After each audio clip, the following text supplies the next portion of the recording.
The penny jar. In a quiet neighborhood, there lived an elderly woman named Mrs. Anderson. She was known for her wisdom, her caring nature, and a peculiar habit: she collected pennies.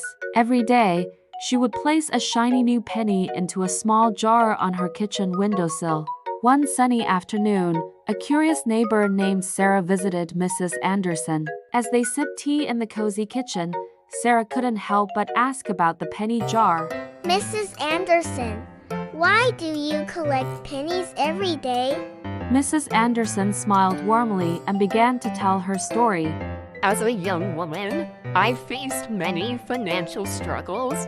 I had dreams and aspirations, but I never seemed to have enough money to save for the future. Then, one day, an old friend gave me a jar and told me to start saving 1 penny a day. Even the tiniest step is progress. Sarah listened intently as Mrs. Anderson continued. At first, it didn't seem like much, but I kept adding a penny each day. Over the years, I watched as those pennies grew. They became my safety net, my emergency fund. When unexpected expenses arose, I had something to rely on. When I wanted to travel or pursue a new hobby, I had a little extra to make it happen. Sarah was inspired by Mrs. Anderson's story. She decided to start her own penny jar and began saving 1 cent a day. Years passed, and Sarah's penny jar grew just as Mrs. Anderson's had.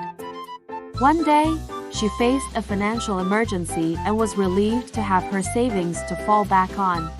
The penny jar had become a symbol of security and hope for her, just as it had been for Mrs. Anderson. It taught everyone the importance of taking small steps towards saving for the future, reminding them that even the tiniest contributions could lead to financial security. And so, the sound of dropping pennies into jars echoed through the neighborhood, a testament to the enduring power of saving for the future, 1 penny at a time.